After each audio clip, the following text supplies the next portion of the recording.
Hello and welcome to another What Sold on eBay video. I'm your host Chris and we're going to go over some items that sold in our charity shop. All these items were donated to the American Cancer Society. I am the e-commerce manager there, so if you're new to the channel and you want to check out some things that have sold and some different items to look out for at garage sales, estate sales, etc., definitely go down there. Click the subscribe button. If you do enjoy these videos, definitely click the like button and leave a comment down below and say hello.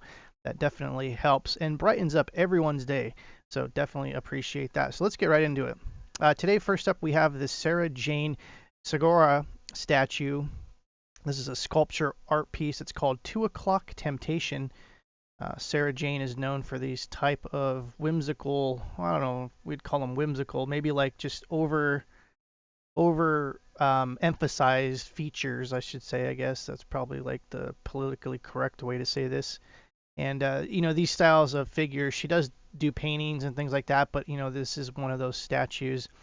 And like I said before, with statues, there's usually somewhere that's marked on here. This one says 2 o'clock temptation. You'd have to kind of decipher that signature down there, which is pretty easy. Sometimes some artists do handwriting styles and different like calligraphy styles that you can't read. This one happens to be a limited edition 218 out of 500. As a matter of fact, this is a bolo artist to look out for. I really seriously doubt you're going to find her stuff out there. But if you do see those kind of different features, as you can see here, she basically has this really crazy style, and the figures are pretty much enlarged. It's just someone to look out for. The statues, for whatever reason, go for a lot more than some of the prints. Though if you can find an original painting, those go for a pretty crazy amount of money. Just it's another artist to just kind of have, and it's really easy to tell. Like I said, the figures and her characters are really bulbous and round, and you can't miss this style at all. She has a very unique style, and that's what's very nice about certain artists that you start to learn about is they have very unique styles, like Basquiat or Warhol. You can kind of pick them out, even Picasso to a certain extent, and a lot of other artists in between there. You can usually pick out some other stuff, Edward Hopper, things like that. So just art, just another thing to look out for. Next up, we have this Alice in Wonderland thimble with base. As we can see here, this is an actual licensed item. And when I first saw this, I thought it was probably like a cheap knockoff. These are all hand painted thimbles. It did come with a base, and so it's just something to look out for. These little Disney thimbles. I've never seen these before, and I've been selling Disney stuff for a long time.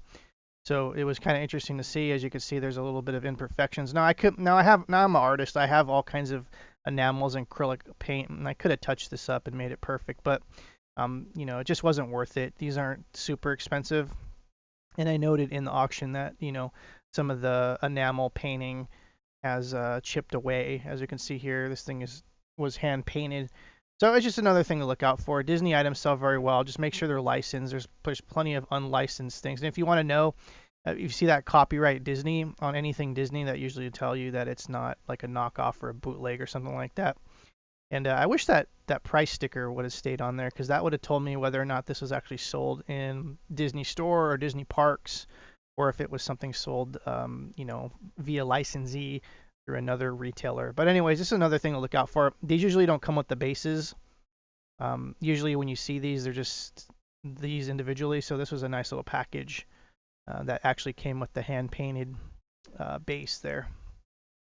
Next up, we have this Close Encounters of the Third Kind. I was trying to figure out the name of this movie the other day, and I forget why.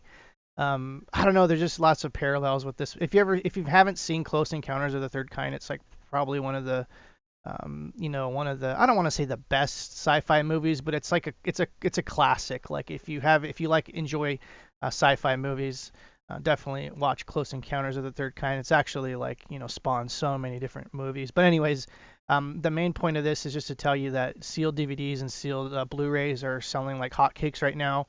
Especially during, everyone's at home and locked down, and not everyone has access to Netflix and a computer.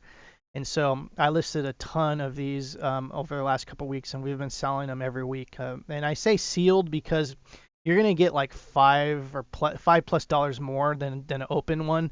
And so I always just deal with the sealed stuff, because for whatever, well, it's it's brand new. Someone wants something that's not used. And so I try to stay away from selling used DVDs unless it's a rare out of print DVD. And Blu-rays used Blu-rays actually sell pretty well too. Like Marvel and Disney and horror movies and things like that, they do pretty well. So I'm just saying, if you have some sealed media that is in your death pile somewhere, go pull it out and list it. You'll sell it, pretty sure. Next up, we have this beautiful. I can't believe I put beautiful in the title. I must have copied and pasted this in from somewhere. This is a Indian Katum. I don't know. Anyways, I listed this as like an Asian box originally, and I had a customer email me and say that this was from India. That's an inlay thing, and they said Katam. I guess that's the trinket. I don't know what that means. If you know what Katam means, please leave it in a comment below. This is something that's not like way out of my wheelhouse, but I will say I know quality when I see it. And look at this inlay.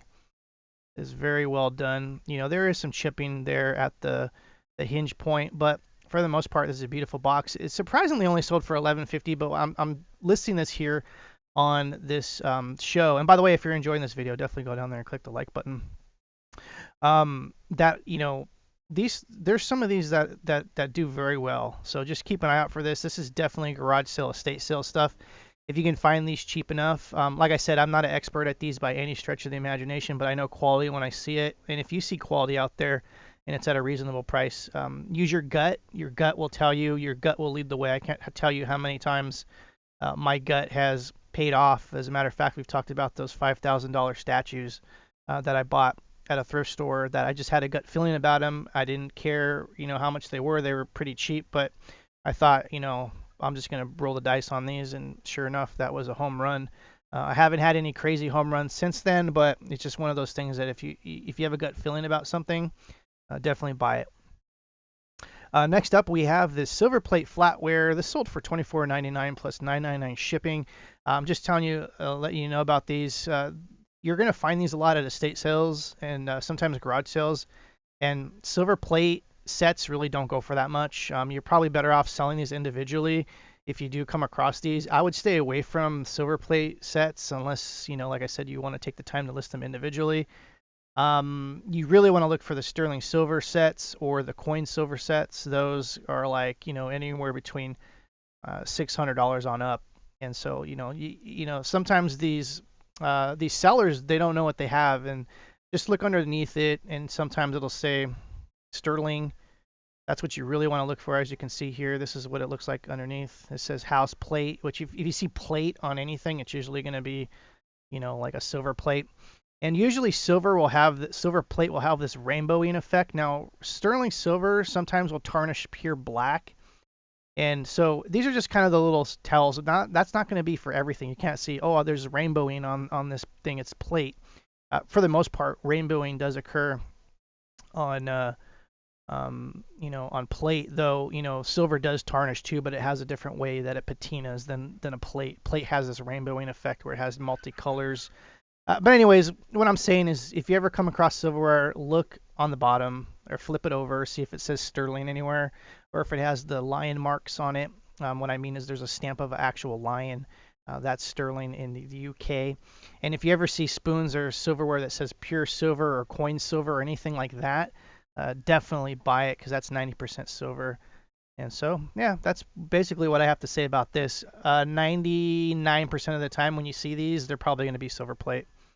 And like I said, that's really all you need to know, about these is just, do they say sterling on it, or do they have a sterling mark of some sort? And you're in the money. Like I said, sometimes you can find these at garage sales because people don't know what they have. So just look out for that. That's big money right there. Next up is this Game of Thrones McFarlane Viseron. I think a Targaryen Dragon. I don't know. Frick. I like the show. The last season was just last season was a mess. Anyways, you would have to know what these were because they weren't in the packaging. Though, did I take a picture of the base? Sometimes they'll have character names on the bases, but usually it's just a company that produced these. I knew what these were, and like I said, these things brand new, fetch anywhere between $25 to $45 a piece. So this is actually a really cool little set that come together, and they come with the little base and the little thing that comes apart. We sold this for $24.99.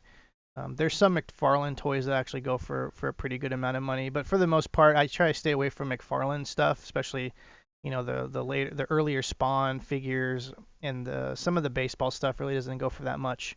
And there are some rare baseball McFarlane figures, but for the most part, those are just going to be the regular ones. And usually when you see them now, some of those are getting close to 20 years old, and just the packaging just all mangled and messed up. But anyways, um, yeah, that's all I got to say about that. Next up, we have this Union Street glass. This is Manhattan crystal champagne flutes. As you can see here, some nice little flutes, as we can see there. And we've talked about glass before in the past. If you ever see glass that has etchings on the bottom, like this is etched. Well, it's not etched. It's actually like, I forget what they call it. It's like scribed, I guess. I don't know I guess etched, scribed. I forget what they call it when you actually scrape the glass with a tool.